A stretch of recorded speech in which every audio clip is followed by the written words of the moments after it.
아시는 분은 뭐 아시겠지만 제가 군대를 장교로 다녀왔어요. 졸업하고 이제 갔는데 군대 얘기하니까 헛기침하는 자매들이 계신데 제가 삼사관학교로 갔습니다. 그러니까 학사장교예요. 잘 모르실 텐데 군대에는 장교가 세 가지 종류가 있습니다. 하나는 육군사관학교, 또 하나는 ROTC, 또 하나는 이제 삼사관학교에서 나오는 사람들이 있는데, 이 삼사관학교에도 진짜 그냥 삼사관학교를 사관학교를 간 사람들이 있고, 저같이 졸업해서 잠깐 훈련받고 장교가 되는 학사장교라는 사람들이 있어요. 자, 제가 이 순서를 4개를 꼽았는데 뭐가 제일 별로일까요? 학사장교예요. 남자들은 알죠. 육사가 최고고, 그 다음이 이제 ROTC고, 그 다음이 삼사관학교고, 그 다음이 학사예요. 그래서 군대 가면은 장교들이 줄을 세워요. 육사 애들, ROTC 애들, 그다음에 삼사관학교 애들, 그리고 학사도 있었어? 이렇게 돼요. 학사 장교입니다. 저는 군 생활을 길게 할 생각이 전혀 없기 때문에 전혀 상관이 없었어요. 내가 뭐 육사 갈 일이 없잖아요. ROTC는 우리 학교에 없었고, 그래서 삼사관학교로 갔는데, 학사사관으로 갔는데 임관할 때쯤, 그러니까 훈련을 다 마치고 배치를 받을 때쯤에 저를 훈련하는 훈육 장교 선배가 그렇게 얘기를 하는 거예요. 절대 가서 단기를 한다고 하면 얘기하면 안 된다, 이 얘기를 하는 거예요. 그러니까 이제 장교들이 복무를 하게 되면은, 저 같은 경우에 3년 반을 복무를 하는데, 가자마자 물어봐요. 너 계속 할 거야? 아니면 이제 전역할 거야? 이렇게 물어봐요. 그럼 저는 이제 이따가 갈 사람이니까 저는 전역 안 장기 안 합니다, 이렇게 얘기를 하려고 했는데, 절대 얘기하지 말라는 거예요. 무조건 일단 장기 한다고 얘기를 하래요. 그래야 잘 풀린대요.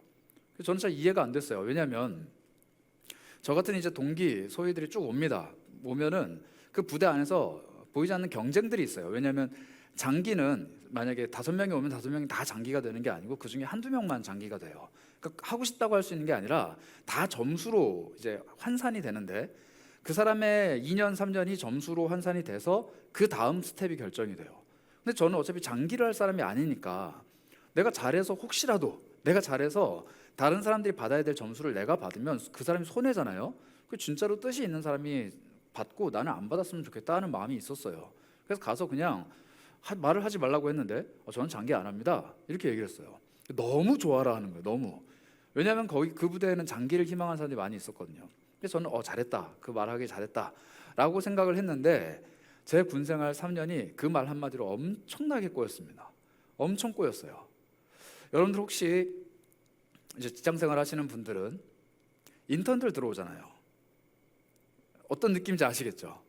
인턴들 들어오면 그 사람들의 복리 혹은 그 사람들의 생활, 그 사람들의 노고를 뭐 알아주긴 알아주지만 크게 관심 갖나요? 그다지. 알바생들 들어왔다 나가면은 그 사람들의 아픔을 막 애환을 막 이렇게 돌보나요? 안 그렇죠. 왜냐하면 계속 같이 갈 사람들이 있고 왔다 떠나는 사람이 있는 거예요. 저는 왔다 떠나는 사람이었어요. 그러니까 제가 힘들고 뭐하고 관심 없어요. 얘는 어차피 좀 있으면 갈 애니까. 그 사람들은 이제 10년 20년 계속 해야 될 사람들인 거고, 저랑 길이 다르죠. 그러니까 저한테 어떤 일이 벌어졌냐면, 제가 3년 내내 소대장을 했습니다. 이게 원래 군법에 불가능한 일이에요. 왜냐하면 소대장이라는 게 법적으로 1년만 하게 돼 있고, 그게 이제 정말 특별한 조항이 있다라면은 2년까지 가능해요. 그게 법으로 정해져 있어요. 근데 제가 3년을 한 거예요. 왜냐하면 제가 이제 그 다음 번으로 가야 되는 자리가 다 이게 가산점이 붙는 자리인 거예요. 그러다 보니까 저는 그냥 계속 남겨놓고 가산점이 붙는 자리에 다른 사람을 계속 미는 거예요. 그래서 제가 첫 번째 진급을 할 때는 자리가 안 바뀌길래 뭐 그런가 보다 했어요. 근데 와서 이제 설명을 하더라고요. 야, 우리가 실수로 너를 못 올렸다, 미안하다. 그래서 전 진짜 그런 줄 알았어요. 근데 그 다음에 됐는데 또 해요. 그래서 저 왜 안 가요? 그랬더니, 야, 사실은 이라고 하면서 얘기를 해주는데, 너 누구누구 알지? 얘 육사야. 너 누구누구 알지? 얘는 ROTC야. 근데 둘 다 장기 희망자야. 근데 얘네 둘이 가야 되는데 너 때문에 지금 못 가고 있어. 너가 거길 가게 되면은 얘네들은 기회를 한번 날려. 1년을 날리는 거야. 그래서 너 대신 걔네들을 보냈어 라고 설명을 해주는 거예요. 그래서 저는 뭐 그래, 나는 장기가 아니니까 어차피 상관없겠지만 이게 마음이 조금 불편해요. 왜냐하면 그 자리를 가면은 이제 군인의 삶이 없어지고 공무원의 삶이 시작됩니다. 아침 9시에 출근해서 저녁 6시에 끝나는 9 to 6의 삶이 시작이 되는 거예요. 근데 소대장으로 있는 저는 3년 내내 어떤 삶을 살았냐면, 하루는 밤새고 그 다음 날도 밤새고 그 다음 날은 새벽에 작전 나가는 3교대 근무를 3년을 했어요. 3교대를 3년을 한 거예요. 계속. 그런데 제가 있었던 그 자리 자체가 자살률이 되게 높아요. 그러니까 너무 힘들어요. 그러니까 병사들보다 자살률이 3배 이상 높은 자리예요. 그래서 법으로 정해놨어요. 이거는 너무 가혹하다. 이거 2년 이상 하면 가혹하기 때문에 안 된다라고 금지를 했는데 정확하게 말하면 3년 1개월을 시켰습니다. 그 제가 거기서 거의 뭐 이골이 날 정도로 고생이랑 고생은 다 했어요. 근데 이제 3년째 3번째 됐을 때는 이제 포기를 했죠. 그래 뭐 한 군데 있는 것도 나쁘진 않아. 이러고 있었어요. 그러다 보니까 제가 있던 부대가 이제 이거 좀 어려운 표현인데 독립중대, 그러니까 중대장 밑으로만 있는 부대예요. 그러다 보니까 제가 3년째 있다 보니까 그 부대 안에서 저보다 오래 있는 사람이 없는 거예요. 다 물갈이가 돼서 제가 제일 오래 있었던 사람이 된 거예요. 그래서 남자들은 아실 거예요. 말년 중이도 참 무서운데 말년 짬중이는 진짜 무서워요. 그래서 제가 걸어다니면 애들이 다 피해 다녔어요. 뭐라도 걸리면 계속 잔소리 들으니까. 그래서 제가 그렇게 거의 부대 안에 호랑이처럼 한 반년을 지내다가 전역을 했습니다. 그런데 저는 사실 소대장 3년 한 거는 그다지 이렇게 뭐랄까 억울하진 않았어요. 왜냐하면 말했듯이 마지막에 6개월은 되게 편했거든요. 모든 사람이 나를 어려워하는 그런 사람이 되어버렸으니까 되게 좋았는데, 정말 힘들었던 건 뭐냐면 그 부대 안에 있는 어지간한 관심병사는 다 저한테 주는 거예요. 여러분들 이제 관심병사라는 얘기 혹시 들어보셨죠? 제가 받았던 친구들 중에 어떤 친구들이 있었냐면은 휴가를 나가서 자살 시도를 했는데 못 죽은 거예요. 다시 복귀한 친구. 정신병력이 조금 있는데 조금 더 심해져서 정신분열이 온 친구. 그래서 이런 친구들이 계속 저한테 배정이 되는 거예요. 심지어 제 소대원들이 탈영을 하기도 했어요. 그래서 제가 자주 하는 얘기인데 탈영해가지고 너무 고생하고 있는데 그때 연평도가 터져서 겨우겨우 막 무마됐던 경험도 있어요. 그래서 제가 처음에는 몰랐어요. 그래서 그냥 뭐 오나 보다 했는데 다른 후배들보다 저한테 너무 월등히 많이 오는 거예요. 나중에 어느 정도까지 됐냐면 제 밑에 이제 부하가 30명이었는데 그 중에 19명의 관심병사인 거예요. 30명 중에 19명. 그럼 거의 3분의 1이잖아요. 그래서 이게 나중에 적발이 돼가지고 부대가 감사를 받았어요. 저 때문에. 그래서 제 윗분들이 경고를 먹고 이게 재조정되는 일이 한 번 있었습니다. 그래서 제가 저한테 물어보는 거예요. 너는 왜 죄송해요 멍청하게 병신같이 애들을 다 받았냐 이렇게 얘기를 해요. 저는 거부권이 있는지도 몰랐어요. 그냥 주는 대로 받았으니까. 그리고 제가 그게 되게 위험한 일인지 몰랐어요. 그런데 돌아보니까 되게 위험한 거예요. 자살률이 높은 애들만 잔뜩 모아놓은 부대인 거예요. 그래서 제가 전역할 때 야 이거는 진짜 부당하다, 불합리하다, 전역할 때 내가 찔러야지 이 마음을 가져다가 애들이 너무 불쌍한 거예요. 그래가지고 그냥 전역을 했습니다. 그냥 전역을 했는데 듣기로는 제가 전역하고 나서 저의 그 상황 때문에 부대 높으신 분들이 화가 나가지고 막 징계를 우두두두 내려가지고 한 명이 이제 엄청 혼나는 그런 일들이 있었대요. 그래서 제가 그렇게 군생활하고 나왔는데 나오는 날 전날이죠. 나오는 전날에 되게 막 마음이 좀 그랬어요. 나는 왜 이렇게 고생스럽게 3년을 지냈는가? 이유가 뭘까? 저한테 그렇게 안 좋은 친구들을 배정해줬던 저의 그 윗분은 저한테 그렇게 설명을 했어요. 그분이 독실한 천주교인인데 저는 독실한 기독교인인 줄 알았거든요. 왜냐면 신학과니까. 나는 천주교인인데 내 밑에 있는 부하들 중에 너가 제일 신뢰가 간다. 그래서 너한테 맡긴다 라고 해서 계속 줬던 거예요. 전 그 말을 철석같이 믿었죠. 근데 알고 보니까 그분도 육사고 제 옆에 있는 애들 둘이 육사더라고요. 3명 중에 둘이 육사니까 얘한테 안 주고 저한테 준 거였어요. 그래서 제가 그래 출신이 그렇게 중요하구나. 출신이. 군대에 있는 아주 혐오스러운 용어 하나 있습니다. 출신 성분. 좀 생소하시죠? 장교들은 이 얘기 되게 많아요. 제 출신 성분이 뭐야? 저 육사입니다. 그래. 출신 성분 뭐야? 학사입니다. 몇 기? 그래? 왜 이렇게 해요? 출신 성분 뭐야? 맨날 물어봐요. 처음 만나면은 저 사람의 직책은 이미 계급장로 다 아니까 첫 만남에서 하는 얘기가 이거예요. 뭐 송중이 출신 뭐야? 이거예요. 그래서 제가 그냥 학사 54기입니다. 그래? 그렇구나. 전 항상 이거였어요. 근데 옆에 있는 제 후배는 야, 너 뭐야? 저 육사입니다. 그래. 이런 반응. 그래서 제가 이 보이지 않는 출신 성분에 따른 차별을 받으면서 지냈는데, 자, 제가 그거를 개의치 않고 지냈을까요? 아니면 되게 마음이 불편했을까요? 좀 뭐 상관없죠. 어차피 며칠 뒤면 아저씨들의 얘기니까. 저는 전혀 상관없어요. 며칠 뒤면 나는 사회로 나가니까. 전혀 상관없었어요. 그런데 전역하기 전날 밤 제가 그게 너무 화가 나더라고요. 저의 그 3년이 돌아보니까 고생을 참 많이 했는데 내가 고생한 이유가 나의 출신 때문이다라는 게 너무 화라고 표현하기 좀 그렇고 너무 뭐 답답했어요. 좀 왜 이럴까? 도대체 왜 이럴까? 왜? 그렇게 제가 군 생활을 3년을 보냈던 경험이 있습니다. 그리고 나와서 세상에 와보니까 생각보다 줄을 많이 세우더라고요. 여러분들도 경험하셨는지 모르겠는데 줄을 참 많이 세워요. 많이 세워요. 특히나 우리가 뭐 학교나 그 사람이 가지고 있는 외적인 모습이나 그 사람이 가지고 있는 스펙들을 가지고 줄을 참 많이 세우고, 그것이 사실 보이지 않게 각 사람들에게 다가와요. 그리고 피부로 느껴지죠. 그리고 그게 나의 길을 막는다라는 느낌이 종종 들 때 있어요. 종종 들 때 있습니다. 그래서 제가 그 생각을 하면서 이렇게 지내다 보니까 그래, 우리나라가 뭐 우리나라라고 하긴 좀 그렇지만 정말 사람들이 살아가는 세계가, 특히 우리나라가 참 많이 줄을 세우는구나 라는 마음이 들었는데, 제가 오늘 변화 세 번째 이야기를 준비하면서 묵상했던 이 삼갈이라는 사람이 있어요. 이름 좀 특이한데, 삼갈이라는 사람도 이 줄 세우기의 희생자예요.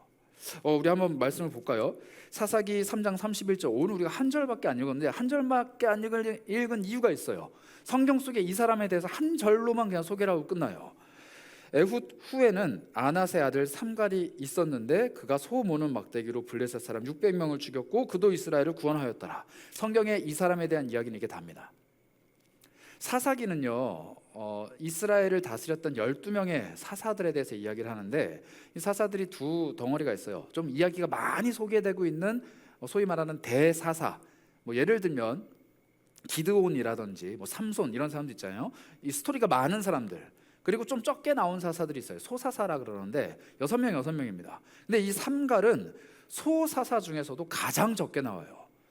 그래서 이 사람은 도대체 누군지도 모르겠고 뭘 했는지도 잘 모르겠어요. 오늘 우리가 읽은 게 전부예요. 근데 이 사람이 이렇게 소개가 됩니다. 처음에 에훗 후에는 여러분들 혹시 뭐 형제 자매가 있는 분 있는지 모르겠는데, 저는 이제 외동이어서 전혀 못 느껴본 거지만 언니나 오빠 혹은 형 누나가 있어요. 근데 엄마 아빠가 나를 소개할 때 늘 나의 이름을 이야기하는 게 아니라 누구 동생으로 소개하면 느낌이 어떨 것 같아요? 좀 별로죠? 우리 엄마 우리 아빠인데 얘는 둘째야. 늘 얘는 선재야가 아니고 얘는 둘째야. 얘는 큰아들 누구 동생이야. 누구 남동생이야. 이렇게 얘기를 하는 거예요.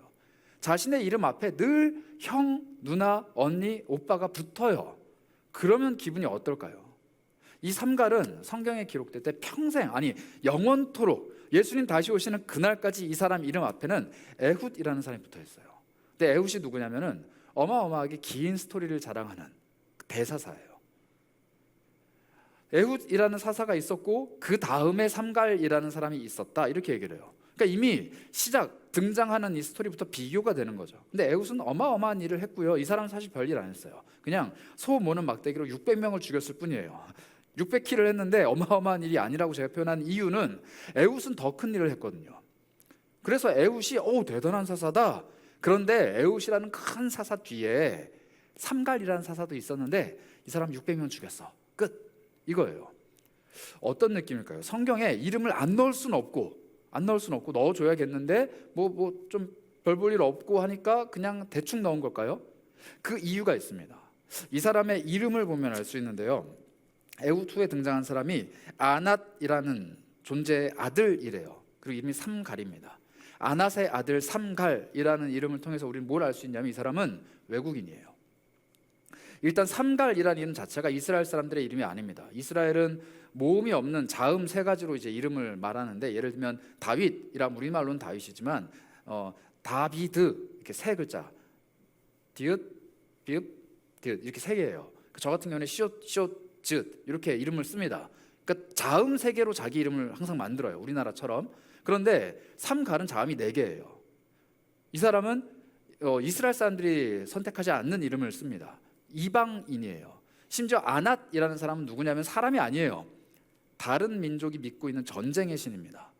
그 말은 뭐냐면은 이 사람은 이방인인데 외국 사람인데 이스라엘 사람들이 힘은 없고 돈은 있으니까, 그리고 전쟁에 나가서 죽기는 싫으니까 뭘 했냐면 옆에 있는 다른 민족들 중에서 용병을 구해온 거예요. 지금 뭐 러시아가 용병을 구해가지고 전쟁을 막 대신하고 있다 이렇게 막 뉴스에 많이 나오는데 그런 류입니다. 이 사람들의 조상은 누군지 모르겠지만 아낫이라는 신에게 자기 운명을 맡긴 사람들이에요. 이 전쟁의 신에게 자기 운명을 맡기고 자신의 평생의 삶을 자기가 아닌 다른 사람을 위해서 목숨을 걸고 싸우는 이 전사였던 거예요. 그런데 이 사람이 이스라엘에 와서 어느 순간부터인가 이 사람들의 조상이 계속 용병으로 살아가다가 전쟁이 안 일어나서인지는 모르겠어요. 왜냐하면 에훗이라는 사람의 시대가 길게, 성경에 보면 에훗이 80년 동안 평화를 줬다라고 하거든요. 그러니까 80년 동안 전쟁이 없다 보니까 용병이 필요가 없잖아요. 80년에 한 사람이 태어났다 죽을 만한 시기니까. 그러니까 전쟁이 없으니까 용병을 때려치고 농사를 하기 시작한 거예요. 아마 목축업을 하는 것 같은데, 이 아낫이라는 사람은 대대로 전사 집안에 태어났지만 이제는 쓸모없는 전사 집안. 그런데 고향으로 돌아가기는 어렵고 그냥 이스라엘 사람들 곁에 살면서 소를 모는 사람이 된 거예요. 이 사람은 아마 뭐 몸이 좀 좋았을지 모르겠어요. 그리고 혈기가 왕성했는지도 모르겠어요. 막 싸움을 잘하는 사람인지도 모르겠어요. 자기 인생에 그 조상들에게 프라이드를 갖고 있는 사람인지 모르겠어요. 그런데 이 사람의 현실은 뭐냐면 자기가 갖고 있었던 정체성, 달란트 이런 거를 사용할 일이 없는 거예요. 80년 동안 평화가 있었기 때문에, 전쟁이 없었기 때문에 먹고 살기 위해서 소를 몰고 있는 사람입니다. 자, 소 모는 막대기를 갖고 있었던 사람인데, 여러분, 소 모는 막대기가 소를 죽이는 막대기일까요? 아니면 소를 이렇게 톡톡톡 치면서 몰고 다니는 막대기일까요? 아마 후자겠죠. 절대 이걸로는 소를 죽일 수 없습니다. 죽여서도 안 되고요. 그럼 이 소 모는 막대기를 철, 막 티타늄 막 이런 걸로 만들었을까요? 아니면 그냥 뭐 막대기, 나무 막대기로 만들었을까요? 소가 안 다치는 그냥 막대기로 만들었겠죠. 정말 그냥 막대기예요. 그런데 이걸 손에 들고 소를 모는 사람이에요. 그런데 이스라엘에 전쟁이 갑자기 찾아옵니다. 블레셋 사람들이 쳐들어오는 거예요. 80년 동안 평화로웠는데 80년 만에 일어난 전쟁이 찾아왔어요. 그때 하나님이 삼갈이라는 사람을 통해서 블레셋 사람들을 몰아내십니다. 성경에 너무 불친절하게 한마디로만 나와요. 삼갈, 그가 소 모는 막대기로 블레셋 사람 600명을 죽였다. 600명. 여러분, 요즘에는 총기 난사를 해도 600명을 죽이는 거는 못 본 것 같아요. 정말이죠. 어마어마한 무기를 가지고 있어도 1대 600으로 싸우는 건 불가능해 보여요. 그런데 다른 화려한 무기, 강한 무기가 아니라 소 모는 막대기 하나를 가지고 적 600명을 쫓아냈다가 아니에요. 죽였다예요. 죽였다. 그런데 이걸 너무 무미건조하게 적어놔요. 왜냐하면 다른 사사들은 어떻게 됐냐면 하나님의 영이 막 임하시고 그 사람이 갑자기 옷을 찢고 막 일어나가지고 분개하면서 찾아가서 싸우고 이기고 막 돌아오고 사람들은 환영해주고 막 이런 일들이 있는데 삼갈은 그런 게 없어요. 성경에 보니까 하나님의 영이 그에게 임했다라거나 하나님이 삼갈을 사사로 세우셨다라거나 하나님이 뭐 그와 함께 하셨다 이런 거 아예 없어요. 그냥 삼갈은 소 모는 막대기 가지고 600명 죽였다 끝 이거예요. 왜 이렇게 삼갈을 폄하해 놨을까요? 이 사람도 제가 겪었던 거랑 비슷한 일을 겪은 거예요. 출신입니다. 출신이에요. 이스라엘 사람들이 갖고 있는 아주 독보적이고 아주 고차원적이고 아주 숭고한 자의식이 하나 있죠. 이스라엘 사람. 나는 하나님의 사람들, 우리는 하나님의 사람들인데 고작 우리를 도와주기 위해서 고용된 이방인, 그 더러운 개와 같은 사람들이 우리를 구원했다예요. 삼갈이라는 사람, 외국에서 온 우리랑 섞일 수 없는 아주 낮고 천한 사람인데 이 사람을 지금 들어서 하나님이 우리를 구원했다예요. 그러니까 이스라엘 사람들이 마음이 너무 불편했던 것 같아요. 그래서 뭐라고 기록을 했냐? 삼갈이라는 사람이 600명을 죽였는데 그도 이스라엘을 구원했다. 이렇게 얘기합니다. 그 또한 이스라엘을 구원했다예요. 어떤 뉘앙스인지 좀 느껴지시나요? 야, 삼갈이라는 사람이 있는데 외국인이야. 걔는 그리고 전사 출신인데 전사는 이제 안 했고 소문은 막대기 몰고 이렇게 소 몰고 다니던 애였어. 그런데 걔도 이스라엘을 구원했다? 걔도 이스라엘을 구원했어. 이 얘기예요. 그리고 그 얘기를 굉장히 짧고 축약해서 어쩔 수 없이 기록한 것처럼 적어 놓는 거예요. 삼갈이 이런 취급을 받았습니다. 여러분, 한 민족 한 나라를 구원한 사람이에요. 전쟁을 막은 전쟁 영웅입니다. 600명을 물리친 사람이에요. 그런데 삼갈은 사사가 됐다는 기록이 없어요. 몇 년 동안 이스라엘에서 왕같이 사사로 통치했다 이런 게 없습니다. 사람들이 고마워는 했을지 모르겠지만 그 사람을 사사로 인정을 안 한 거예요. 마치 정규직이 아닌 계약직이 어마어마한 실적을 냈지만 계약기가 끝나면 그냥 가듯이, 마치 그냥 전혀 우리랑 상관없는 그 누군가에게 은혜를 잠깐 입었지만 그냥 그랬구나, 고맙구나, 그래 알겠다, 빠이빠이 하듯이, 이 삼갈이라는 사람에게 분명히 하나님의 영이 임했고 분명히 하나님의 일을 했고 분명히 하나님이 이 사람을 통해서 우리에게 도움을 줬는데 이스라엘 백성들은 매몰차게 그를 외면합니다. 이게 바로 삼갈이 겪은 일이에요. 이 삼갈 도대체 어떤 마음으로 살았을까요? 어떤 마음으로? 근데 사실 이 마음을 성경 속에 또 다른 한 분이 경험을 합니다. 우리가 너무나도 사랑하는 예수 그리스도시죠. 예수님이 이 땅에 오셨어요. 하나님의 아들이시죠. 그런데 예수님을 출신 성분을 따져가면서 폄하한 사건이 있습니다. 요한복음에 기록이 되어 있는데 나다나엘을 만나는 장면이에요. 요한복음 1장 43절부터 46절입니다. 이튿날 예수께서 갈릴리로 나가려고 하시다가 빌립이라는 사람을 만납니다. 그리고 말씀하시죠. 나를 따라와라. 근데 빌립은 안드레, 베드로라는 사람들과 한 동네 사람이에요. 벳세다라는 동네에 살던 사람이에요. 빌립이 자기 친구 나다나엘을 찾아갑니다. 그리고 이렇게 얘기하죠. 내가 누굴 만났는데 그 사람이 나를 따라오래. 그런데 내가 보니까 모세가 율법에 기록했고 여러 선지자가 기록한, 즉 구약에서 말한 메시아를 내가 만난 것 같아. 그 사람이 누구냐면은 요셉이라는 사람의 아들 나사렛에서 사는 예수라는 사람이야 라고 얘기를 합니다. 그런데 나다나엘이 감히 이렇게 얘기하죠. 나다나엘이 말합니다. 나사렛이라는 동네에서 무슨 선한 것이 날 수 있냐. 빌립이 이렇게 말하죠. 야, 와서 봐봐. 나사렛이라는 동네에서 무슨 메시아가 나와, 이렇게 얘기를 하는 거예요. 왜 이런 대답을 나다나엘은 했을까요? 나사렛이라는 동네 자체가 그만큼 낮고 천한 출신 성분이었기 때문입니다. 갈릴리 호수 북쪽에 있는 동네인데 여기는 일단 혼혈이 많아요. 이스라엘 백성들이 끔찍히 싫어하는 혼혈이 많고 외국인도 많이 살고 특히 직업이 너무 천했어요. 어부 그들이었기 때문에 나사렛이라는 동네에서 사는 사람 자체는 하층민입니다. 그런데 아마 나다나엘이 이렇게 이야기한 걸 봐서는 나다나엘도 그런 마음을 품고 있었던 것 같아요. 아마 나다나엘이라는 사람은 여러분들이 요한복음에서만 볼 수 있을 텐데 이 사람이 누군지 잘 몰라요. 왜냐하면 성경에 정보가 거의 없어요. 그런데 전해지기로는 예수님의 12제자 중에 한 사람입니다. 그리고 다른 이름 하나가 있는데 그 이름이 뭐냐면 바돌로메예요. 네 글자죠. 바돌로메. 근데 바돌로메는 사실 이름이 아니에요. 이 사람 아버지 이름이 돌로메라는 사람입니다. 돌로메.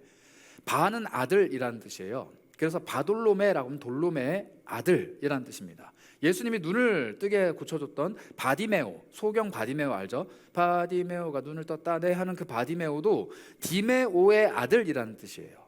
자, 이 사람 이름이 바돌로메예요. 그럼 뭘까요? 이 나다나엘인데 이름이 나다나엘 이름이라는 이름보다 돌로메라는 사람, 그러니까 아버지가 훨씬 더 유명한 거예요. 뭐 오늘날로 비유로 치면은 여러분 이재용 딸 이름 뭐예요? 그 친구가 그 갤럭시가 아니라 아이폰 써서 유명하잖아요. 그 딸 아시죠? 이재용이라는 회장 맞나요? 부사장인가요? 뭐 그 사람의 딸 이름 아무도 몰라요. 그런데 이재용은 알죠. 그래서 이재용의 딸 하면 누군지 알아요. 그거랑 똑같아요. 돌로메는 알아요. 그래서 바돌로메예요. 그런데 나다나엘은 모르는 거예요. 그래서 성경에 보면은 마태, 마가, 누가가 다 이 사람을 바돌로메라고 표현합니다. 얼마나 유명했는지 모르겠는데 돌로메라는 사람이 어마어마한 유명인이었기 때문에 이 사람의 아들이다 하면 다 아는 거예요. 그러면은 이 사람도 삼갈이랑 좀 비슷한 마음을 갖고 있지 않을까요? 에훗이라는 사람 뒤에 늘 등장하는 삼갈, 돌로메라는 사람 뒤에 등장하는 나다나엘. 이 나다나엘은 늘 마음속에 아버지의 그늘 아래 있는 마음이 있었던 거예요. 근데 아마도 추정컨대 이 사람은 굉장히 독실한 유대인이었던 것 같아요. 그래서 아버지의 그 그늘 아래서 살아가는데 아주 안정적이고 아주 고상하게 자란 사람. 그래서 나사렛에서 나온 예수라는 사람을 인정할 수 없는 사람, 무시해도 누구가 뭐라 할 수 없는 그런 존재였던 것 같아요. 그래서 무시를 합니다. 나사렛 사람들이 뭐 얼마나 대단하다고 라고 얘기를 하죠. 그런데 같은 동네 출신이었던 빌립이 얘기하죠. 와봐. 그래서 갑니다. 예수님 앞에 가게 돼요. 예수님 앞에 갔을 때 이런 일이 일어납니다. 47절부터 48절인데요. 예수께서 나다나엘이 자기에게 오는 것을 보십니다. 그리고 그를 가르치십니다.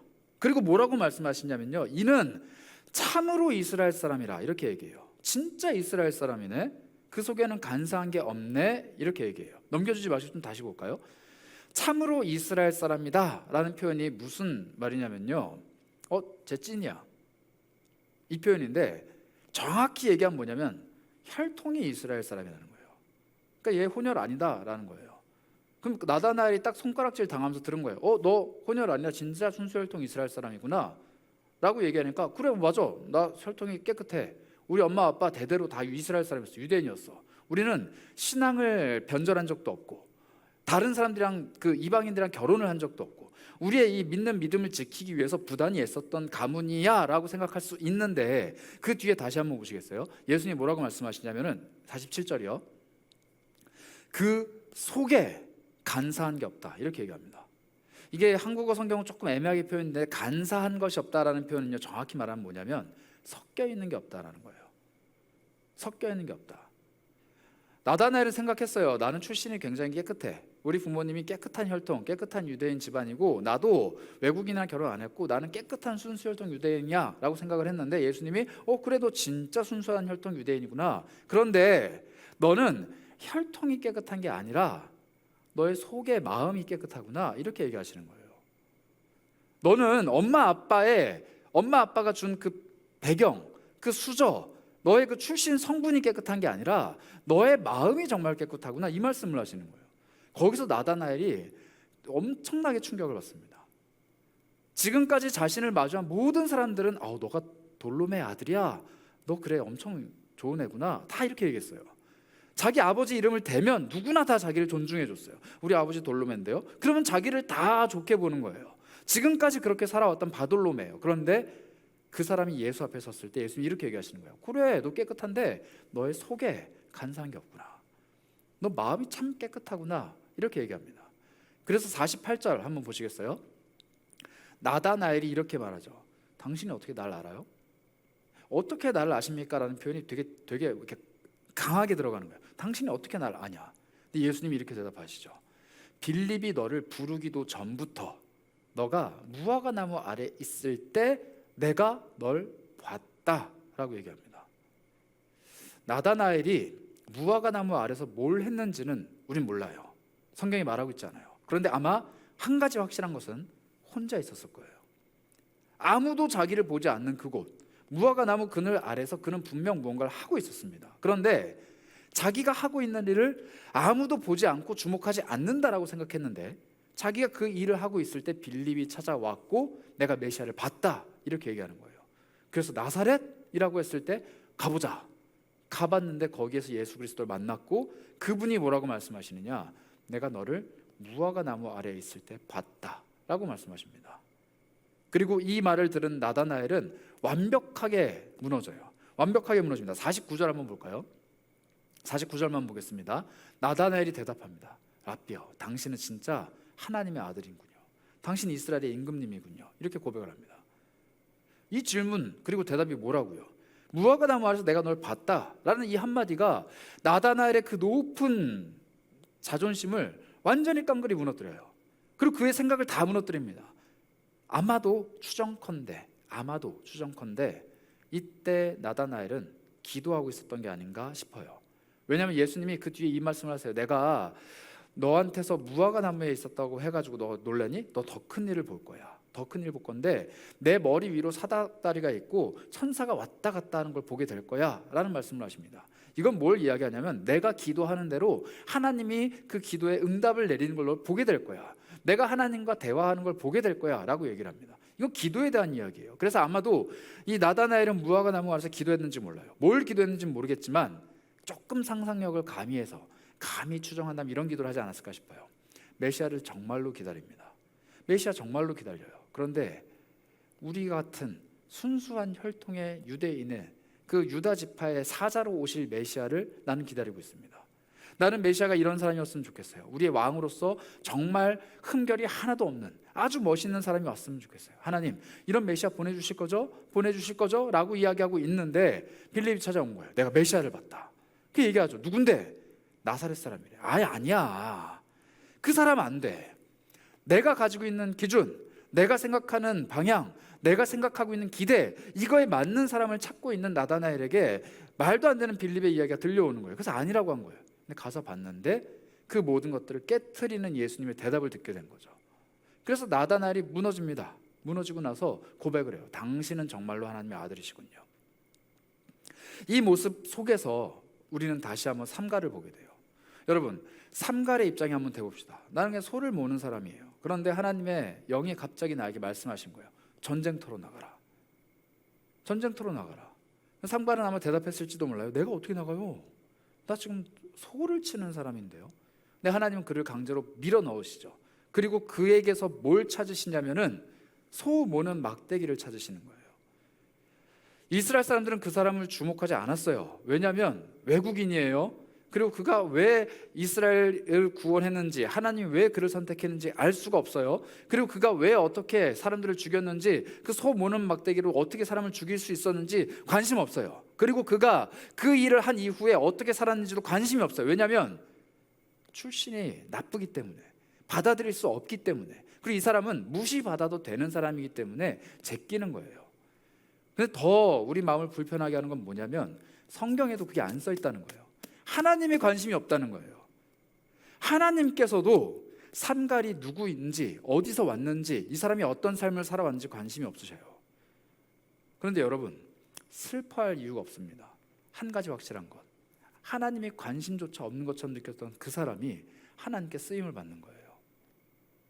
여러분들 혹시 그런 경험 해보셨는지 모르겠어요. 하나님, 나는 이런 사람이 되고 싶고, 이런 사람이 되기 위해서는 이게 필요하고, 내가 이걸 필요하기 때문에 당신께 구합니다. 그 지혜가 될 수도 있고, 재물이 될 수도 있고, 능력이 될 수도 있어요. 그런데 하나님이 좀처럼 응답하지 않는 일들 사실 많이 있죠. 내가 이걸 원하는데 이게 내 인생에 안 이루어질 때, 나는 이걸 하고 싶은데 이걸 못하게 될 때, 나는 이걸 얻고 싶은데 이게 나에게 없을 때가 있어요. 그럼 우리 마음속에 어떤 마음이 찾아드느냐? 하나님이 거절하셨는가? 라는 질문을 하게 돼요. 여기서 좀 성격이 포악한 그리스도인들은 주님 곁을 떠나버려요. 근데 하나님 안 믿어! 이러고 가버리죠. 그런데 성격이 착한 유순한 그리스도인들은 뭘 하냐면요, 이해하려고 노력해요. 하나님이 나한테 안 주신 이유가 있을 거야. 내가 선택한 게 하나님 방향 아닐 거야. 하나님 나한테 이거 말고 더 좋은 거 주실 거야. 하나님이 더 좋은 걸 예비해 놓으셨을 거야 라고 이해를 하려고 하죠. 근데 여러분, 그 소금이 한 해, 두 해, 세 해, 10대, 20대, 30대가 되면요, 포기로 바뀝니다. 하나님이 안 줘요. 내가 원했던 그것뿐만 아니라 그 이후로도 계속 좋은 걸 안 주시는 거예요. 안 주시는 거예요. 내 인생은 그저 똑같이. 그러면 결국에는 어떤 현상이 발생하느냐? 요즘 여러분들이나 제가 빠지고 있는 이 20, 30대 청년들이 가장 빠지기 좋은 신앙의 가장 끔찍한 질병, 소망과 기대를 품지 않게 됩니다. 소망을 안 품어요. 하나님께 기대하지 않아요. 그래서 기도조차 안 하죠. 여러분들 가장 최근에 하나님 앞에서 강하게 소망을 갖고 기도했던 적이 언제예요? 나 하나님 이거 꼭 이루어주셨으면 좋겠습니다 라고 마음을 품고 작정하고 기도했던 때가 언제예요? 한번 헤아려 보세요. 하나님, 다른 건 몰라도 내 인생에 이게 꼭 필요해요. 이거 정말 갖고 싶어요. 이게 나에게 가장 있어야 될 거예요. 하나님, 나에게 이걸 주세요 라는 마음을 가지고, 혹은 하나님, 내 인생에 이 일이 꼭 일어났으면 좋겠습니다, 이게 정말로 있어야 돼요 라고 강한 소망을 품고 기도하면서 하나님께 매달렸던 적이 언제냐는 거예요. 이 시대를 살아가는 청년들이 이 소망을 갖고 있는가라는 질문 앞에서 우리는 뭐라고 대답할까요? 생각보다 없는데? 제가 이 삼가를 묵상하면서 몇몇 청년한테 물어봤어요. 그냥 넌지시, 너 요즘 기도 제목이 뭐니? 일단 없대요. 기도 제목이 없대요. 왜 없어? 뭐 기대하는 바가 없어? 그냥 삶이 똑같대요. 그래서 제가 더 안 물어봤어요. 저 또한 그런 것 같아요. 하나님, 이건 반드시 우리에게, 이건 반드시 나에게, 이건 꼭 나에게, 이런 소망이 없어요. 왜냐하면 안 들어주실 것 같은 마음, 하나님이 외면하실 것 같은 마음, 하나님이 그것을 모른 척 하실 것 같은 그 마음이 마음속에 조금씩 조금씩 싹 튼다라는 거예요. 하나님의 무관심이 나에게 다가오는 순간부터 나는 정말로 이걸 너무 원했는데 하나님의 관심이 없어요. 나는 이걸 정말로 하나님 앞에서 꿈꿨는데 하나님이 내 꿈에 관심이 없는 거예요. 나는 정말로 이런 삶을 살고 싶었는데 하나님 관심이 없으시는 거예요. 그래서 나는 그냥 현실에 순응하면서 살아가고 있는 거예요. 마치 삼갈이 그랬을지 모릅니다. 삼갈, 자기에게 기대되는 인생은 뭐예요? 용병, 전사, 다른 사람을 구해내는 전쟁 영웅, 이런 것들이 자기의 정체성이었는데 이제 전쟁이 일어나지 않아요. 자기 인생에 변화가 없어요. 그러니까 그냥 소를 모는 사람이 된 거예요. 기대감 없이 소망 없이 그냥 사는 거죠. 그런데 하나님이 자신의 일을 하실 때가 되니까 그 사람을 찾으시는 거예요. 근데 그 사람이 칼을 들고 창을 들고 나가는 게 아니고 소 모는 막대기를 들고 나가게 하십니다. 이게 하나님의 참 얄궂은 방식이에요. 저는 이런 표현 되게 좋아하는데, 우리 하나님은 변태적인 성향이 있습니다. 우리의 약함을 가지고 당신의 강함을 드러내기 원하세요. 이게 고린도 후서에 이렇게 표현되어 있는데요, 12장 8절부터 10절입니다. 고린도 후서 12장 8절인데요, 이것이 내게서 떠나가기를 위하여 내가 3번 주께 간구했다. 나에게 이르시기를 내 은혜가 너에게 족하다. 이는 내 능력이 약한 데서 온전해짐이라 하신지라. 그러므로 도리어 크게 기뻐함으로 나의 여러 약한 것들에 대해서 자랑하기 시작했다. 왜냐하면 그리스도의 능력이 내 안에 머물게 하려 하기 위해서다.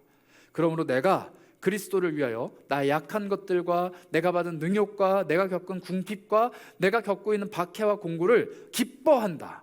이는 내가 약한 그때 주님이 강함이라. 바울의 고백입니다. 바울, 스펙을 쌓으려고 굉장히 노력했던 사람이에요. 삼갈이 되지 않기 위해서 자신의 혈통을 자랑하고 자신이 배워왔던 것을 자랑하고 내가 하고 있는 행동을 자랑했던 사람이에요. 그런데 그 사람의 약점이 딱 하나 있었습니다. 뭐냐면 질병이에요. 그 누가 뭐라 할 수 없는 어마어마한 스펙을 가진 사람인데 질병을 앓고 있었어요. 근데 하나님께 쓰임을 받기 시작하니까 이 사람이 옛 습성이 다시 나옵니다. 내가 이제 하나님께 쓰임 받는데 이 질병이 나를 괴롭혀요. 하나님 이거 좀 어떻게 해결해 주세요. 3번 구하는 거예요. 그런데 하나님이 대답하시죠. 나의 은혜가 너에게 충분해. 나의 은혜가 너에게 충분해. 왜냐하면 너가 약할 때 돕는 나로 인해서 너는 강해질 수 있기 때문이야. 이렇게 말씀하시는 거예요. 이게 바로 삼갈에게 임했던, 그리고 바울에게 임했던, 그리고 우리 모두에게 임하실 하나님의 손길입니다. 하나님은 변태예요. 내가 약할 때 본인이 강해지는 것을 굉장히 기뻐하세요. 하나님 참 특이해요. 내가 없는데 하나님이 그걸 갖고 있는 것을 자랑하기 원하세요. 하나님 진짜 괴팍해요. 내가 할 수 없는데 내 손에 하나님의 손을 얹어서 할 수 있게 만드신다는 거예요.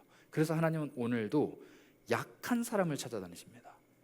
오늘도 하나님은 아무것도 아닌 사람들을 찾아다니신다는 거예요. 오늘도 하나님은 삼갈과 같은 사람을 찾아다니신다는 겁니다. 여러분들은 어떤 종류의 인간들이신가요? 인간들이 할까 좀 그렇다. 어떤 종류의 사람들이신가요? 하나님 앞에서 어떤 종류의 삶을 살고 계세요? 그 누가 보더라도 유능한 사람, 그 누가 보더라도 주목받는 사람, 그 누가 보더라도 쟤는 정말로 곁에 두면 좋을 유익한 사람인가요? 아니면 쟤는 그냥 그런 애구나, 저 사람의 삶은 그냥 그렇구나, 무덤덤한, 그냥 무던한 평범한 그런 삶을 살고 계신가요? 하나님이 내 인생에 특별한 일을 일으키시지 않는 이유가 있어요. 아무리 내가 구하고 기도해도 그 일이 나한테 안 이루어지는 이유가 있다고요. 하나님이 내 소망, 내 소원, 내 기도에 관심을 두시지 않는 이유가 있다는 거예요. 하나님은 그걸 이루어주지 않음으로 인해서 다른 무언가를 이루어가기 원하십니다. 하나님은 나에게 그 일이 안 일어나는 걸 통해서 다른 더 복된 일이 일어나게 원하신다는 거예요.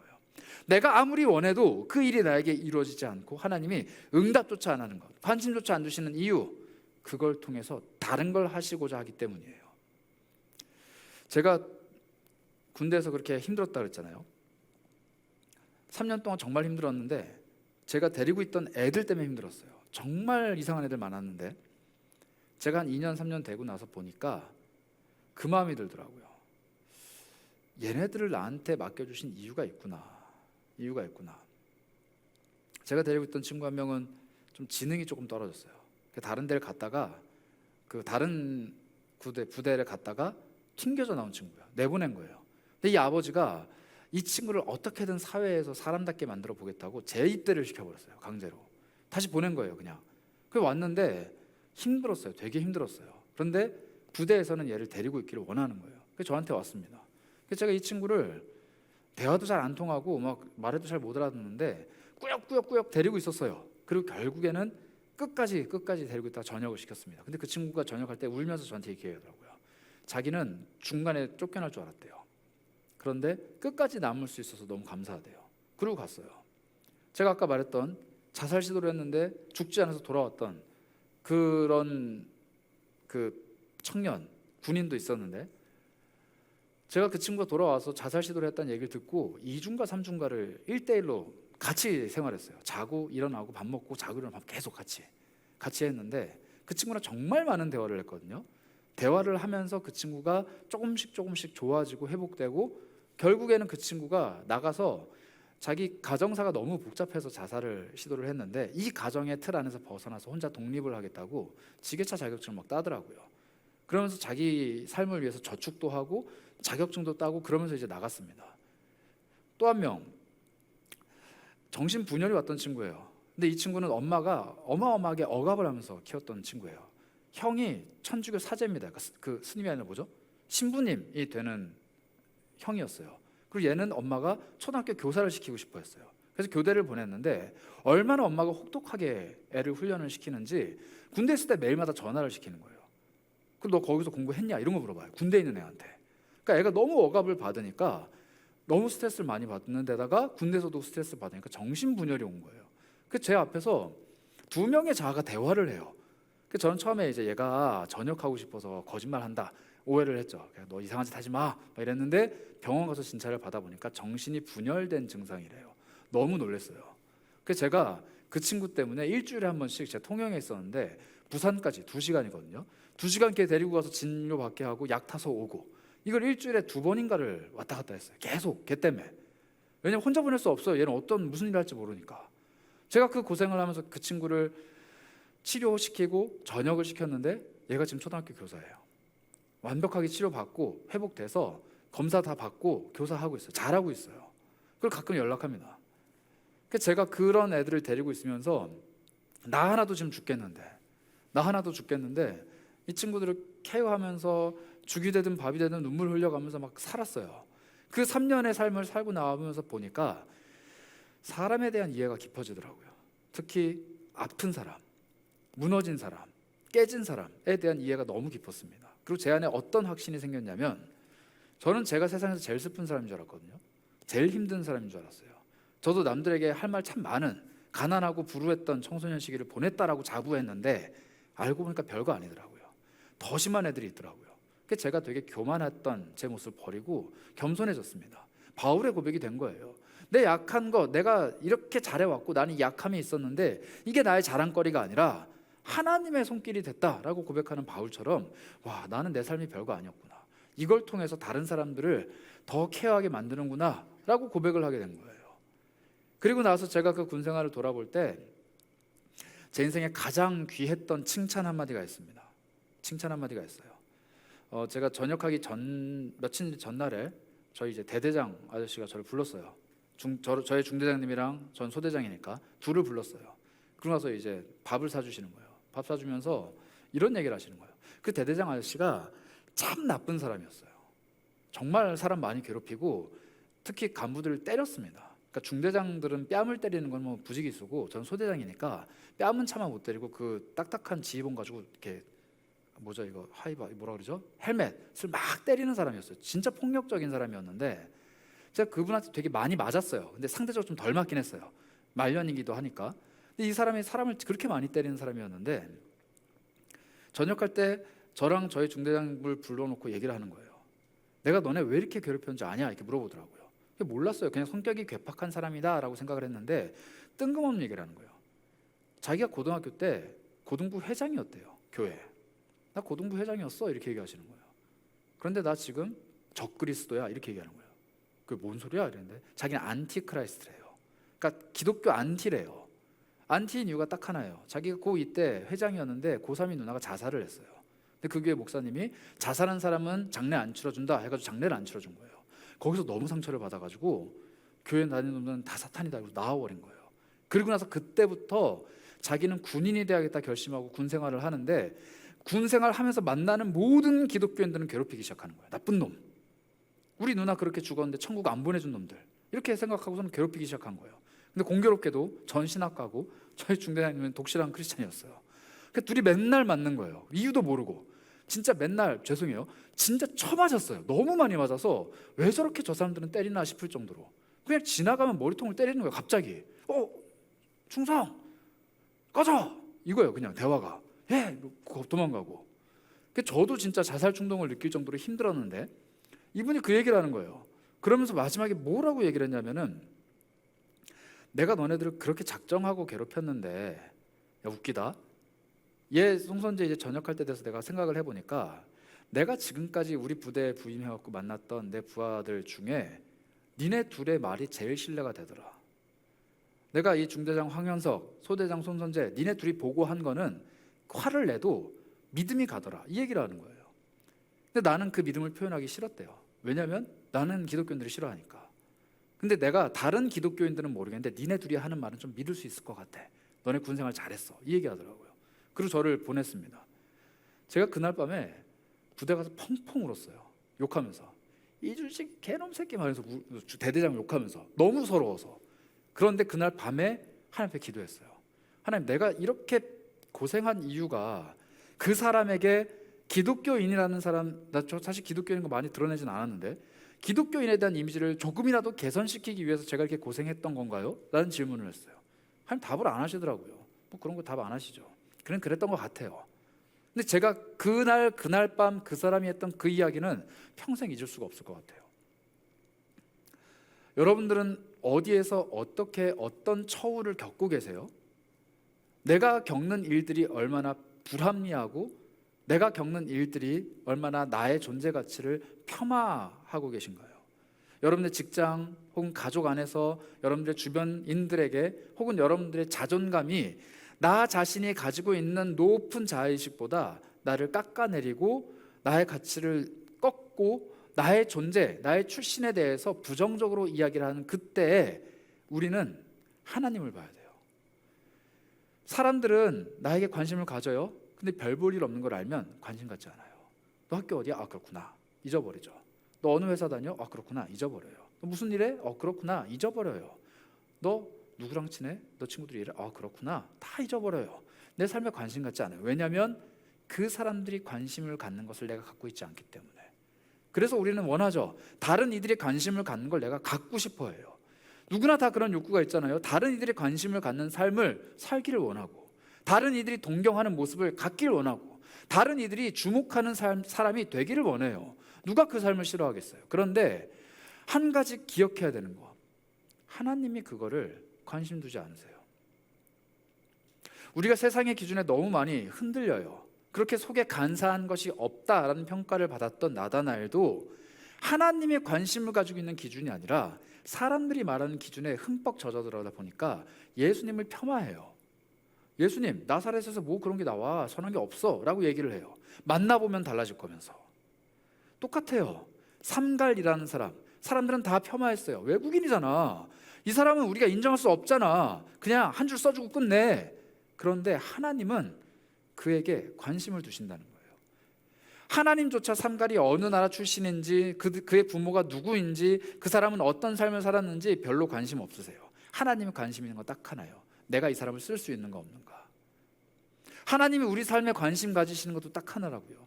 내가 너를 쓸만한가 아닌가. 하나님이 원하시는 일은 따로 있습니다. 그 일을 위해서 나를 준비시키는데 그 준비 과정에서 내가 원하는 게 있는 거예요. 근데 하나님은 관심 없어요. 하나님은 거기에 관심 없어요. 자신이 하고자 하는 일에 내가 쓰임받을 수 있도록 준비시키실 뿐이죠. 그리고 그때가 되면 언젠가는 반드시 나를 데리고 가세요.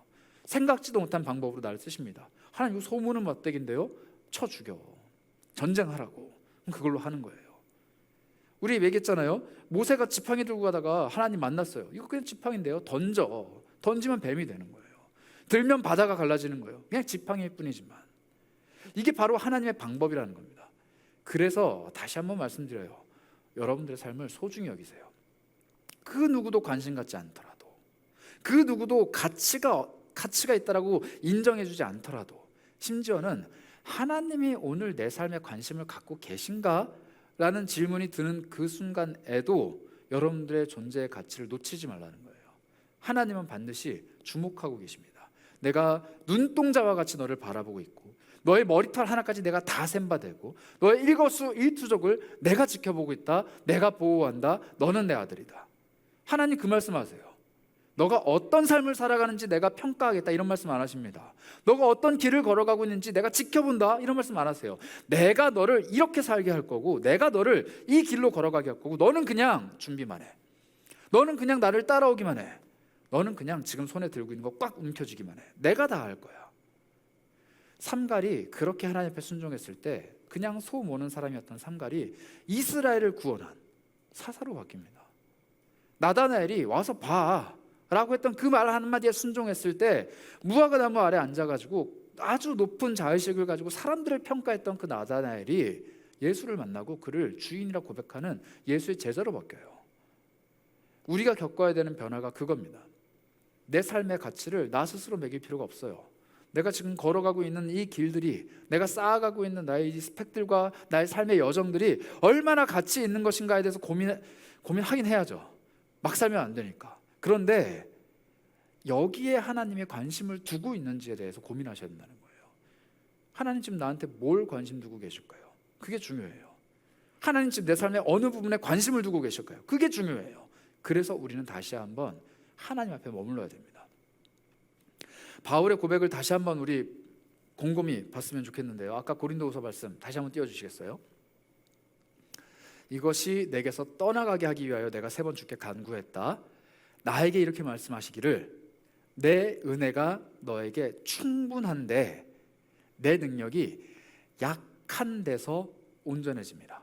바울에게 이렇게 말씀하셨습니다. 너 약하지? 너 잘 못하지? 너 그거 힘들지?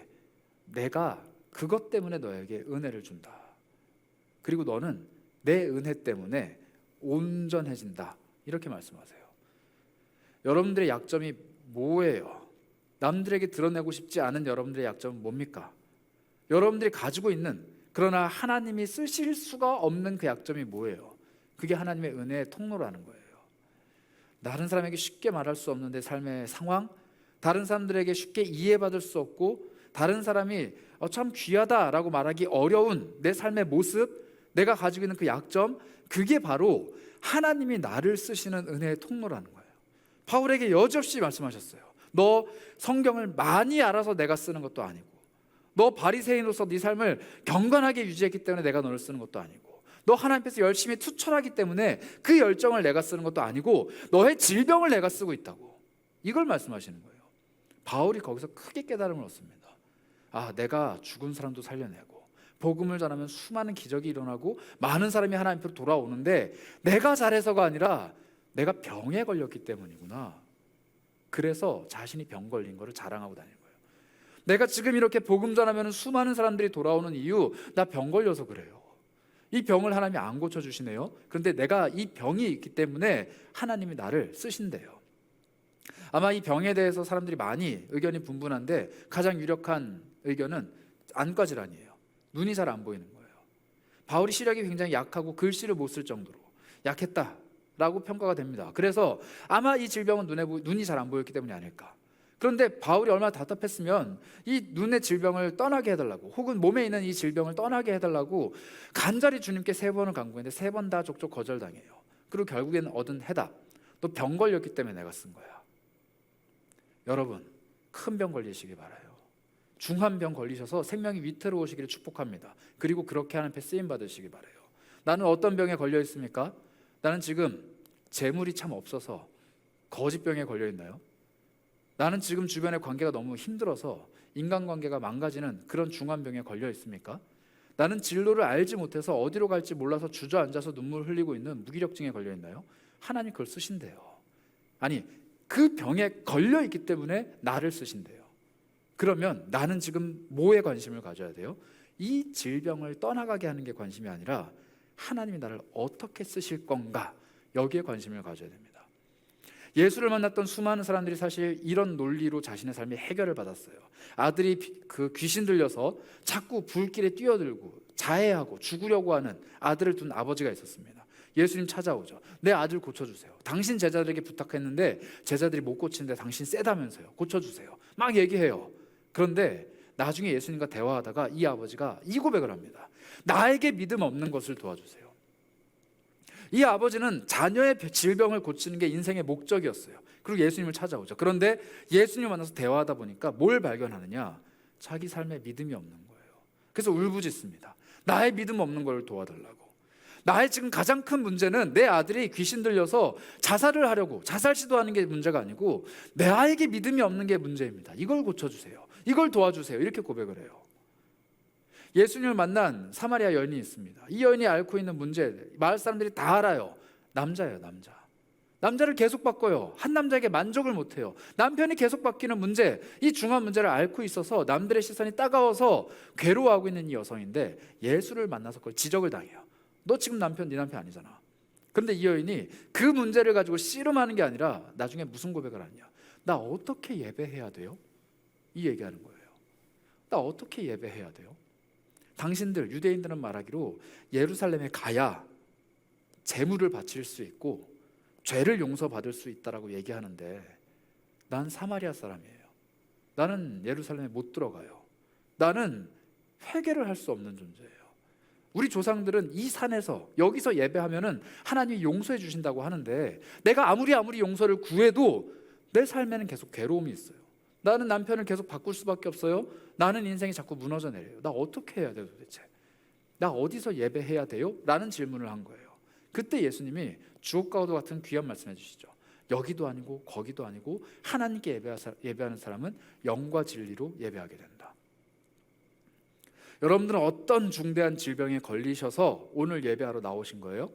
어떤 자존감, 어떤 문제, 어떤 어려움이 있으시길래 예수 앞에 나가십니까?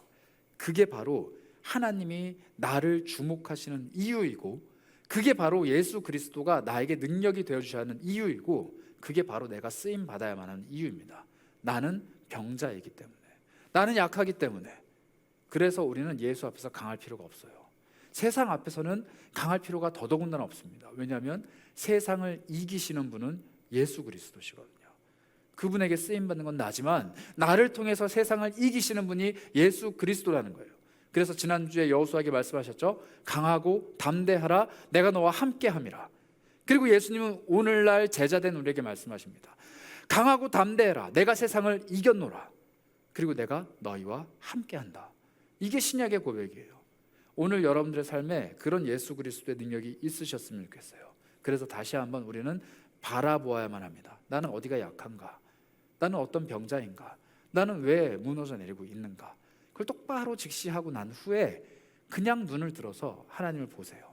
예수의 도움을 구하세요. 그리고 이거 해달라고, 이거 해달라고, 이거 해결해달라고 하나님을 축소시키는 것이 아니라 하나님, 나 이거 중요하지 않아요. 하나님이 나를 쓰시는 일에 나를 사용해 주세요. 나 병 걸려도 괜찮아요. 나 병 걸려서 이거 치료 안 받아도 괜찮아요. 하나님이 나를 쓰시는 일에 나를 좀 두세요. 하나님, 나는 남편이 너무 많지만 괜찮아요. 나를 예배하는 자리가 어딘지 그 진리를 알게 해주세요. 하나님, 내 아들이 이렇게 문제를 일으키는데 이건 두 번째 문제예요. 나는 나에게 믿음 없는 게 큰 문제입니다. 나를 해결해 주세요. 하나님이 나에게 관심을 두시는 그것에 우리의 관심이 두기를, 우리의 관심이 가기를 축복합니다. 그래서 여러분, 오늘 우리가 이 말씀을 마음에 품고 같이 찬양했으면 좋겠는데요. 예수님이 우리의 좋은 치료자이시래요. 예수님이 우리의 좋은 치료자이시래요. 근데 여러분들 그거 아세요? 예수님은 살아가면서 수많은 사람들을 치료하셨지만 결정적으로 자신의 상처는 치료하시지 않으셨어요. 예수님은 채찍질 당할 때 마음만 먹으면 얼마든지 그 채찍의 상처를 이겨내실 수 있는, 회복하실 수 있는 분입니다. 예수님은 그 십자가에 매달려서 돌아가셨을 때 이겨내실 수 있는 분이셨어요.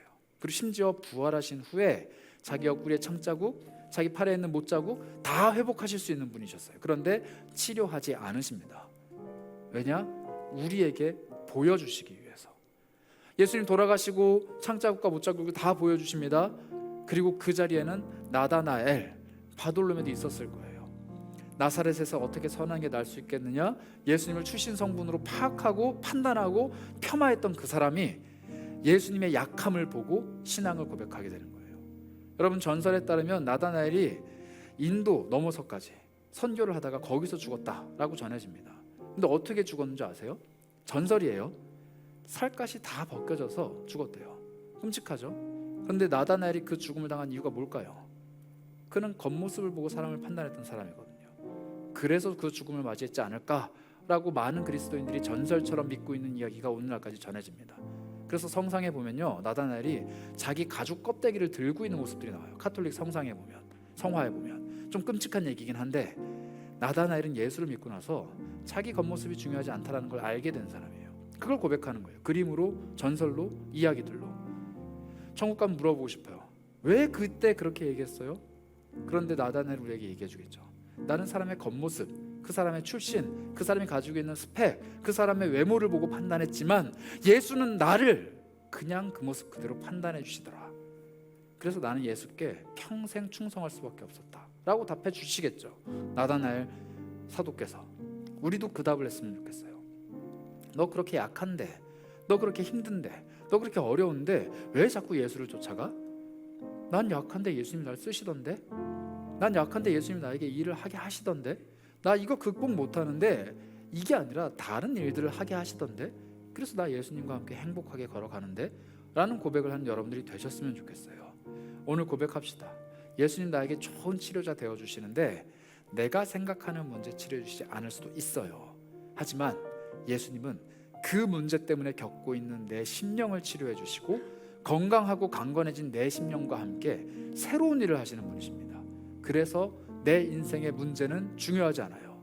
내 영혼의 문제도 중요하지 않아요. 치료자 되신 예수 그리스도가 가장 중요합니다. 그분과 함께 동행하는 삶이 되기를 축복합니다. 우리 그 마음으로 함께 찬양하며 예수 그리스도의 그 높고 영화로우신 이름을 높여드리도록 하겠습니다.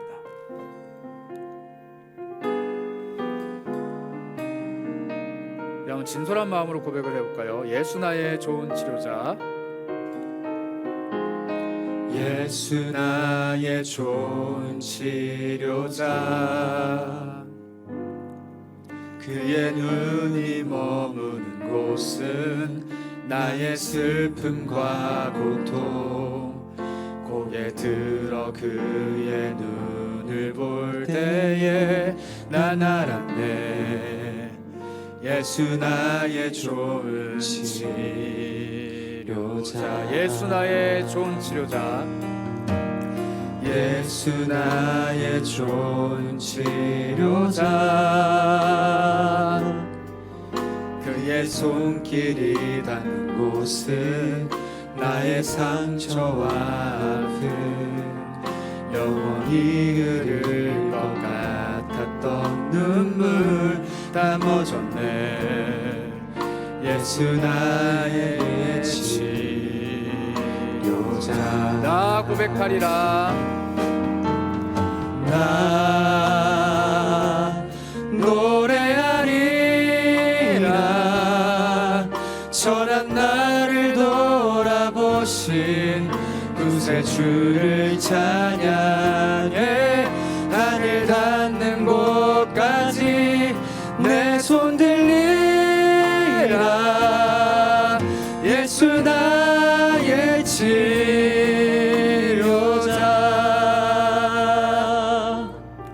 여러분, 찬양이 고백을 합니다. 예수님이 나의 치료자이기 때문에 내 손을 있는 힘껏 뻗어서 예수를 향해서 펼친대요. 근데 예수님이 나에게 좋은 것 쥐어주시면 좋은데 예수님 나 늘 쥐고 있던 그것 다시 쥐게 하십니다. 소모는 막대기, 그냥 내가 평상시 하던 그것, 내가 평상시 하던 일, 내가 평상시에 살아간 삶, 그걸 움켜쥐게 하세요. 그리고 그 손을 가지고 나를 사용하십니다. 여러분들의 삶은 도대체 어떤 삶이에요? 소 모는 막대기처럼 흔해 빠진 삶일지라도 예수님이 내 손에 그것을 움켜쥐게 하시고 나의 치료자 되신 예수님이 그 삶을 치료해 가시기 시작하면은 그게 아무리 엉망진창이어도 주님께 쓰임받는 도구가 된대요. 여러분들의 삶을 그래서 다시 한번 축복합니다. 누가 보기엔 보잘것없는 삶, 누가 보기엔 아픔이 가득한 삶, 누가 보기에는 정말 참 별볼이 없는 삶이라 할지라도, 아무도 주목하지 않는 삶이고 심지어 내가 생각할 때도 하나님 내 삶에 주목하실까? 하나님 나한테 관심 가지실까? 하는 그런 초라한 삶이라고 할지라도 하나님은 관심을 두시고 그걸 통해 새로운 일을 하시는 분이시라는 거예요. 그래서 여러분들의 삶은 귀해요. 여러분들 존재 자체는 굉장히 존귀해요. 그게 바로 하나님의 마음입니다.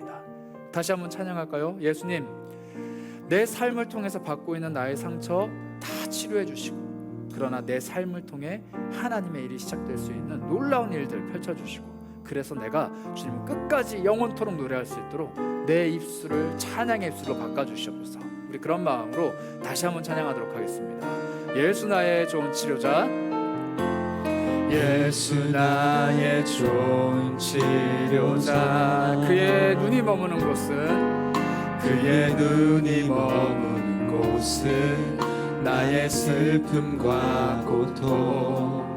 고개를 들어 그의 눈을 볼 때에 난 알았네.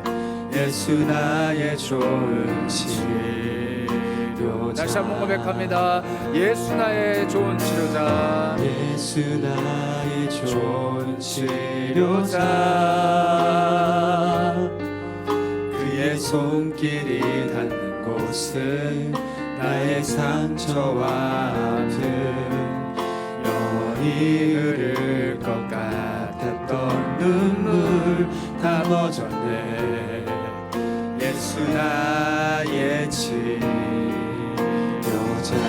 나 노래하리라. 나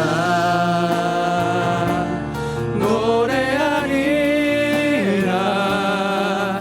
천한 나를 돌아보신 구세주를 찬양해. 하늘 닿는 곳까지 내 손 들리라. 예수 나의 치료자. 다시 한번 고백합니다. 나 노래하리라. 나 노래하리라. 천한 나를 돌아보신 구세주 예수 그리스도를 찬양합니다. 찬양해. 하늘 닿는 곳까지 내 손 들리라. 예수 나의 다시 한번 마지막으로 고백합니다. 나 주님을 노래합니다. 나 노래하리라. 선한 나를 돌아보신 구세주를 찬양하네. 하늘 닿는 곳까지 내 손 들리라. 예수 나의 치료자.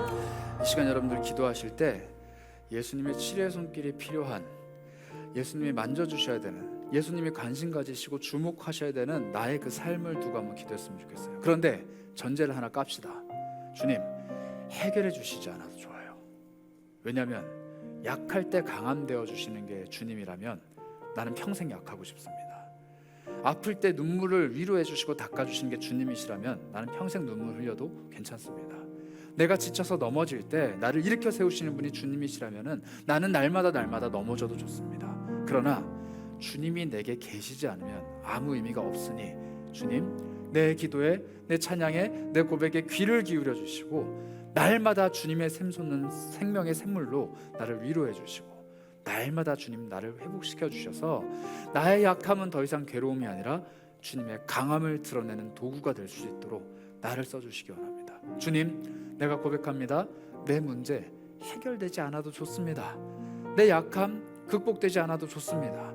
나의 이 초라하고 부족한 모습 개선되지 않아도 좋습니다. 그러나 주님이 없는 건 내가 견딜 수 없으니 주님, 나에게 찾아와 주시고 약할 때 강함 되어 주시는 주님이 나의 능력, 나의 힘, 내 삶의 모든 것 되어 주시길 소망합니다.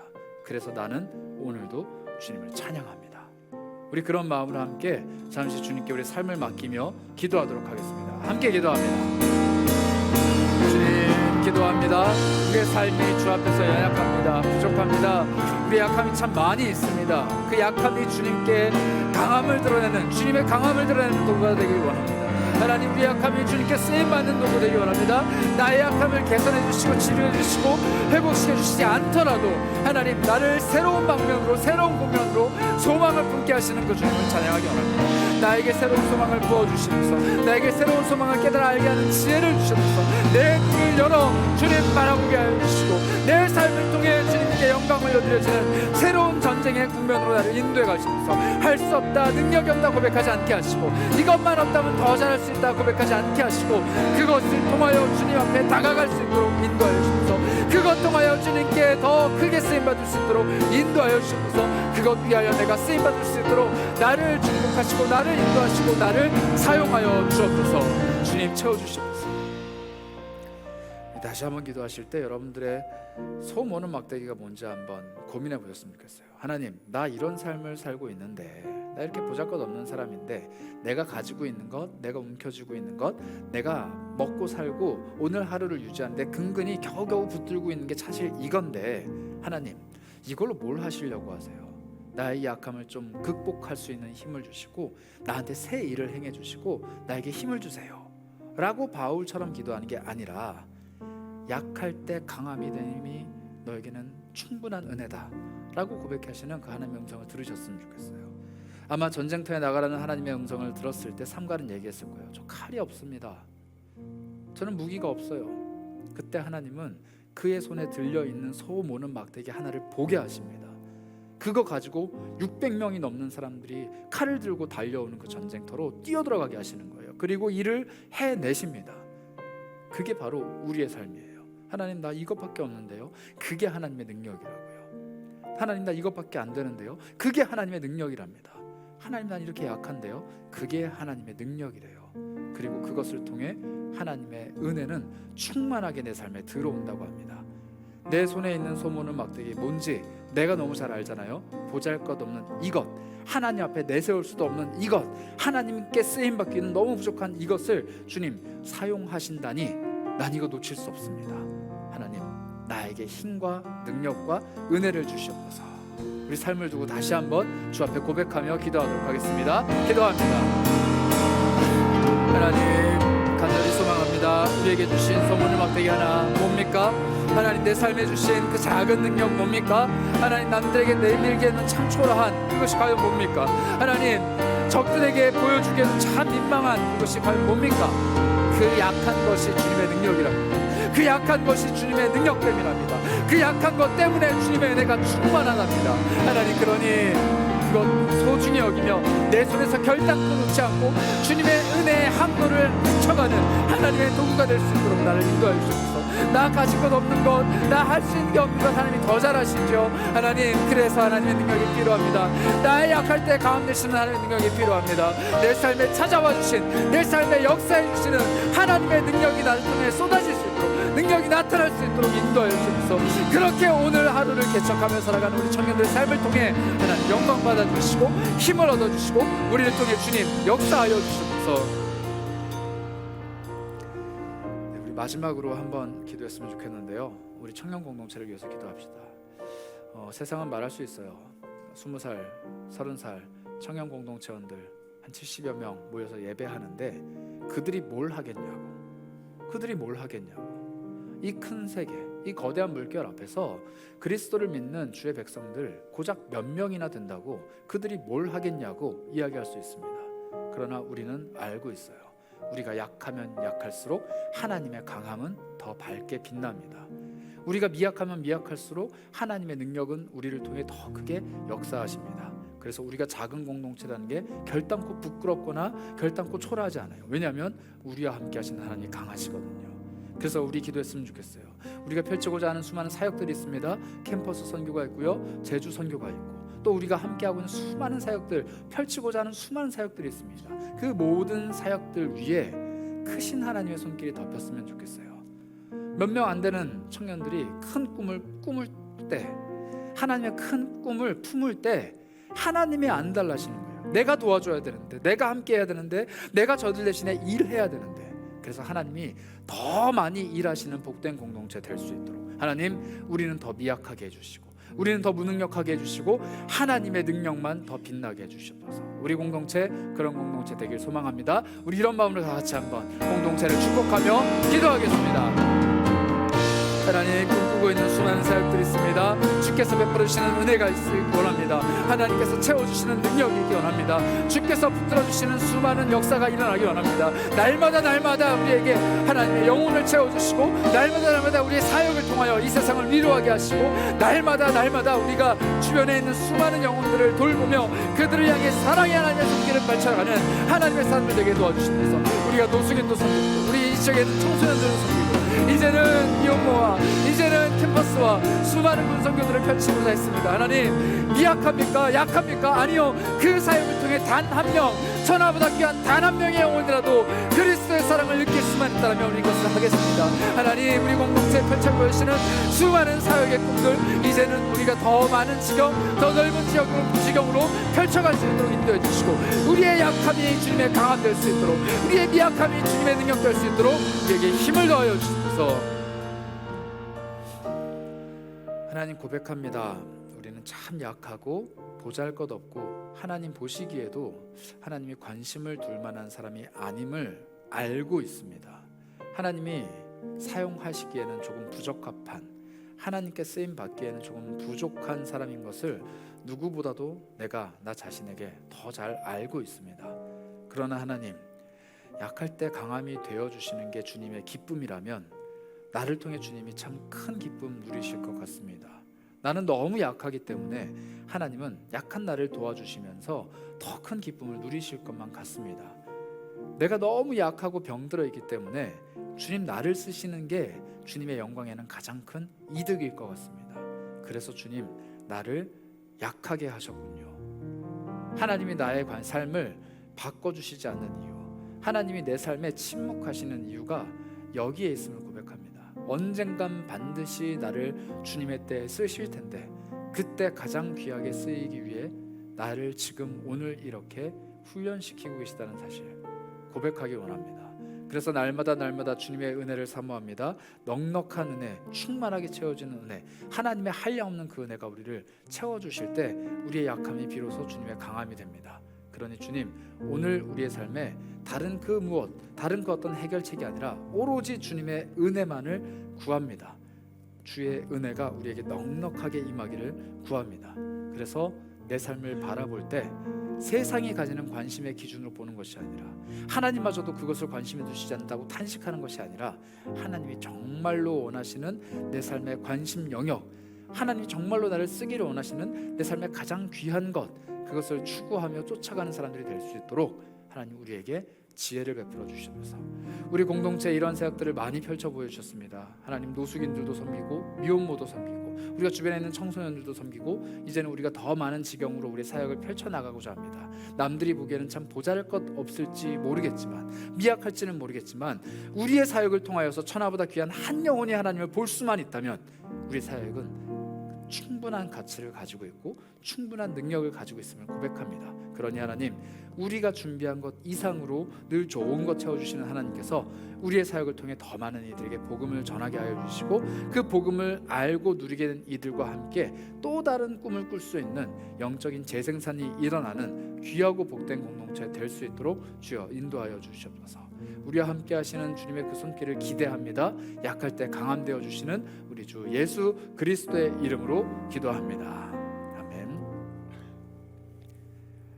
지금은 내 은혜가 내게 족하다, 내가 약할 때 나의 강함이라 내가 너를 그렇게 사용하겠노라 고백하시며, 약한 우리를 바라보시는 그 예수 그리스도의 한이 없으신 은혜와 주 예수 그리스도의 은혜의 능력에 힘입어 한 걸음 한 걸음 걸어갈 때마다 우리 인생의 길이요 빛이요 진리가 되어주시는 하나님 아버지의 무한하신 사랑과 이 모든 일들을 내 삶에서 실현해 가시며, 약할 때 강함이 되어주시고 나의 삶을 통해 영광을 받아주시는 성령 하나님의 교통하심이 함께 고개 숙인 공동체 구성원들 머리 위에 지금부터 영원까지 함께 있을지어다.